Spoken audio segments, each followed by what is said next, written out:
We're now being joined by Jeremy Kennedy. Recording in progress.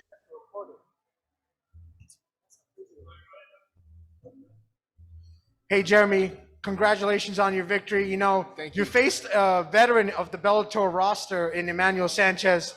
And, listen, with someone with as much history in Bellator as he has, you came out on top. What's next for you? He was ranked number 4, and with a new champion on board, what do you think is next for you in 2022? Yeah, man, I think there's a lot of dust needs to be settled at the top of the division. I mean, he was ranked 4th. That has to put me up there. I didn't like being ranked 9th. I was a little sour taste in my mouth. I feel like finally I'll get that respect I deserved. It was a 30-27. It wasn't quite the spectacular, show I wanted. I needed to get this W. 30-27 dominated them. I wanted to go back to like I was telling you guys at the beginning of the week. I wanted to win every second of every round, just stubbornness, and that's what got me here. And I get back to my roots. But the fight that's on my mind is Pedro Carvalho, man. That guy we've been talking back and forth, and he was just trying to big time me, and he wasn't really, he's coming off of back-to-back losses, and then he just won now, right? So it makes sense. But at the time, he was just trying to, just the way he was trying to handle it was a friendly call out to start it all, and then just the way he dealt with it was kind of just sour taste. I couldn't wait to get my job done just so I can that's the one I want. That Borix rematch is always there. I got caught up in a wrong game plan there, and like I said, showing you what I did there. That could have been, that just shows you the style of fight I should have been bringing to Borix, a little bit more of a balance, and that type of heavy wrestling base is what gives Borix those kind of problems too. So I think those are my two on the top of my head, but there's a lot of stuff that has to happen. You don't know what Pitbull's going to do, if he's rematching AJ, what I'm just going to let the dust settle. I just put myself in the best possible position leading into 2022, and we'll see what happens from there. Jeremy, congratulations. Thank you. One thing you said was that you were a bad stylistic matchup. I know we were talking at Media Row, and a lot of us agree with it. A lot of us thought you should have been the favorite. I looked at the betting lines. You were almost a 2-1 underdog. What do you got to say to that?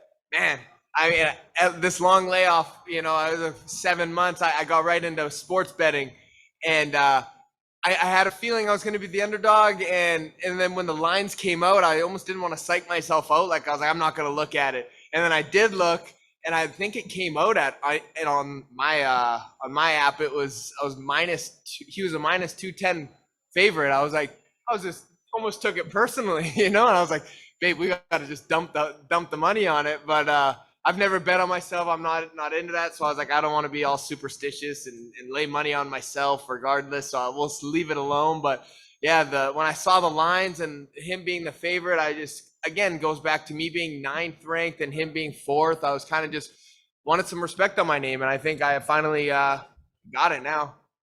My last question. I want to go back to your last fight. You got a loss in that one, but I know you want to learn from a loss. Tell us what you learned, this time off. What did you learn from that loss that made you better tonight? Going to my roots, and what got me here. And I always think of like, oh, you got to strike, you got to be able to outstrike all these guys, and the striking's the difference at the highest level. But when you have a mauling, wrestling, heavy top game, like I can wrestle with anybody, but it's when I get on top of you, it's a hard to get off, and anybody that trains with me will tell you that it's like, man, it's a nightmare being underneath there. So I think I just got to really inflict it on these guys, and I don't have to with Borix, going back to that one. I know I just fought Sanchez, but like the guys at the top of this division, I think all of them have to worry about my A game, and my coach Casey Halstead, Eric Nixick, Eddie Baracco, they all say, funnel your A game. So do what you do, but make sure make people worry about your threat and what you're best at. And I just got to really always come in shape, which I do, make weight, which I do, and just inflict my game on these guys. Hey, congratulations on a really big win. Thank you. The other day you were telling me how you like to view fights as 3 5-minute fights, round per round. Just talk to me about that mindset and how you applied that tonight. Like again, going back to the Borix fight, the time was just elapsing, you know, and I was having fun out there, and then the rounds were just eating up, and I'm kind of getting outpointed, and then a 10-point must system. At the end of the day, it doesn't matter if you're barely losing these rounds. If you lose a 30-27, it shows. A 29-28, it doesn't matter. So now I was just like, I got to get tired out there. I got to go and break it up. You know, I go out there and get exhausted. I believe in my strength and conditioning, that in that 1 minute, if I'm exhausted, and I was in between the second and the third, going into the second and going into the third, I was exhausted, and walking back to my corner, you sit down.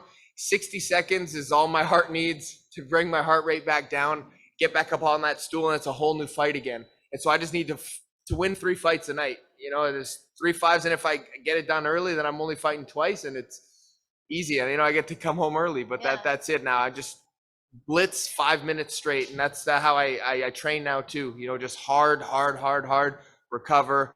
You don't need to, you know, run a marathon. You just got to go 3 real hard blasts. Well, you get to go home a winner for the holidays. So tell me how much sweeter the holidays are going to be now that you can go home a winner. I think I told you guys that. I was like, everything's better on a win. Everything's better on a win, you know? So, I mean, the burger I'm about to have is better. The beer I'm about to drink is better. Everything is better off of a win. And that's what I was thinking in the back. I was like, I'm not doing all this to have a loss. You know, I can't even get excited about going back to BC for Christmas, or the flight home and hanging out with my wife and my dogs. I can't think about it on a loss, because it's not going to be enjoyable, you know. And I just have to shout out Foodie Fit. You know, they're my sponsor. They said, you know, you win this fight, we'll give you another free month of food. So I'm excited to go home and indulge in all that for another month. And yeah, everything tastes better on a win. Thank you. Speaking of exhausting, it seems like the most exhausting part of the fight was you trying to finish Sanchez, especially when he had his back. Yeah. Now, he's only been finished once. Was there a point where you just said, you know what, this guy is just impossible to finish. I'm just going to try to coast and kind of gain points to win at some point? Or yeah, could you just talk about that? Was that?